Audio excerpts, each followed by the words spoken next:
Good morning प्यारे बच्चों, जैसा कि आप हमारे यहाँ पर टाइटल देख सकते हैं, how to work normalisation at railway. Railway में जो है नॉर्मलाइजेशन अभी किस तरह से काम करता है। तो इस बार जो ग्रुप डी का एग्जाम अभी आपका हो चुका है, आपका आंसर की भी आ गए हैं, इसका जो कट ऑफ तैयार होगा उसमें सबसे ज्यादा इंपॉर्टेंट रोल अगर कोई चीज अदा करेगी वो है नॉर्मलाइजेशन। तो इस बार नॉर्मलाइजेशन कैसे होगा, किस तरह से होगा, अपने मार्क्स बढ़ सकते हैं कि आप जिस शिफ्ट में आप एग्जाम दिए हैं उस शिफ्ट में आपका पेपर का लेवल क्या था, या तो हार्ड था, या तो मीडियम था, या तो इजी था। जिस हिसाब से आपका पेपर गया है उसके हिसाब से आपका नॉर्मलाइजेशन होगा। लेकिन इसमें भी आपको एक पेज है, यहाँ पर नॉर्मलाइजेशन करने के लिए रेलवे एक चीज निकालती है, उसको कहते हैं परसेंटाइल स्कोर। सबसे पहले आप देख लीजिए कि परसेंटाइल स्कोर होता क्या। मैं आपको एक स्कोर कार्ड दिखाना चाहता हूँ रेलवे का। ये आपका रॉ मार्क्स कितना बन रहा है 50.333, ये आपका 94 पे 6 क्वेश्चन जो आपका इग्नोर किया गया है। लेकिन जैसे ही 100 में जाते हैं तो आपका मार्क्स हो जाता है 53.54। अब आप यहाँ पर देख सकते हैं परसेंटाइल स्कोर आपको यहाँ पर दिख रहा होगा, ये हुआ परसेंटाइल स्कोर। ये 80.94 आपका इस बच्चे का परसेंटाइल स्कोर है। और इसके आधार पर जो मार्क्स बना है, जैसे आप देख सकते हैं, ये मार्क्स है 55, 53 से 55 का मार्क्स ये नॉर्मलाइजेशन के हिसाब से। चलिए आज हम समझते हैं इसका परसेंटाइल स्कोर क्या होता है, इससे किस तरह से हम नॉर्मलाइजेशन करते हैं और किस तरह से मार्क्स निकालते हैं। सबसे पहले आप यहाँ पर इसका फॉर्मूला देख लीजिए। ये है परसेंटाइल स्कोर जो हम निकालने वाले किसी बच्चे का। टी क्या है, बच्चे एग्जाम पे टोटल बैठे, टोटल नंबर ऑफ स्टूडेंट है जो एग्जाम पे बैठे। और एन क्या है, आपका नंबर अगर 65 है तो आपसे कितने बच्चे कम नंबर लाए हैं या आपके बराबर, मतलब 65 के बराबर या 65 से कम कितने बच्चे लाए हैं उसकी संख्या है। एन से यहाँ पर लिखते हैं 100% के लिए है। चलिए ये आप समझ गए।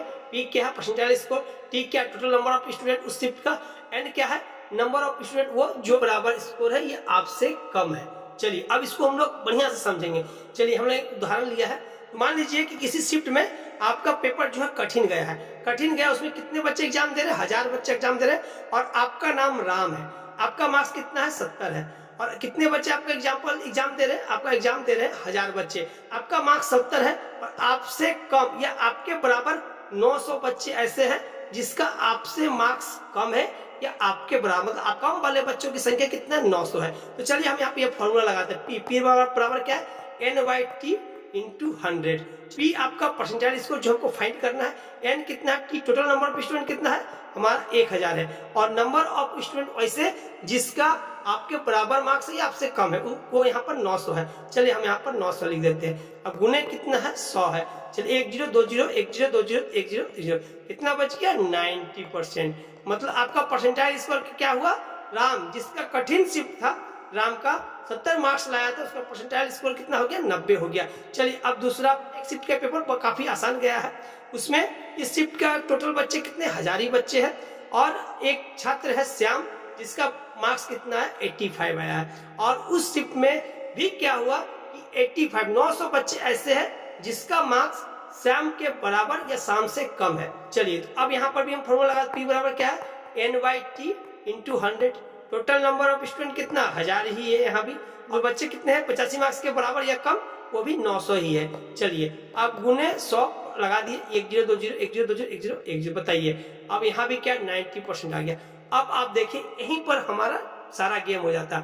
गेम क्या होता है, राम जो कि 70 मार्क्स लाया था लेकिन इसका परसेंटाइल स्कोर कितना है 90 है, और शाम 85 मार्क्स लाया था उसका भी परसेंटाइल स्कोर कितना है 90 है। राम का 70 बराबर होगा श्याम का 85 के। ये नॉर्मलाइजेशन हो गया। राम का 70 सिंपल वे में समझिए तो यही इसका सिंपल तरीका है। राम का 70 और श्याम का 85 बराबर होगा। अब रेलवे क्या करती है, रेलवे एक बेस शिफ्ट बना लेती है। बेस शिफ्ट मतलब ऐसा शिफ्ट लेगी मीडियम रेंज का, इसी शिफ्ट से सभी शिफ्टों की तुलना करके नॉर्मलाइजेशन किया जाता है। तो श्याम के आपका 85 है, उसका नॉर्मलाइजेशन होने के बाद अगर उसका मार्क्स 87 हो जाता है तो जस्ट राम का जो मार्क्स आपको यहाँ पर 70 था वो भी आपका नॉर्मलाइज्ड होने के बाद 87 हो जाएगा। ये दोनों का परसेंटाइल स्कोर क्या है 90% है। परसेंटाइल स्कोर समान होने के कारण दोनों का जो नॉर्मलाइजेशन मार्क्स जो होगा वो बराबर होगा। इस हिसाब से राम को क्या फायदा मिला, राम को 17 मार्क्स का फायदा मिला और श्याम को 2 मार्क्स का फायदा आप यहाँ पर देखने को मिल रहा है। इसी तरह से आपका भी रेलवे में नॉर्मलाइजेशन होने वाला है और इसी पर डिपेंड करता है कि आपको कितने नंबर का फायदा आपको मिलेगा या नॉर्मलाइजेशन के बाद आपके कितने नंबर बढ़ेंगे। इस चलिए वीडियो अगर पसंद आई तो लाइक जरूर कीजिएगा, क्योंकि इस तरह के वीडियो बनाने के लिए काफी ज्यादा मेहनत और काफी ज्यादा रिसर्च लगता है। और हमारे साथ जुड़ के रेलवे की तैयारी करने के लिए आप हमारे चैनल को सब्सक्राइब जरूर कर लें। चलिए मिलते हैं एक बेहतरीन वीडियो के साथ अगले वीडियो में। अभी के लिए धन्यवाद। आपका दिन शुभ हो।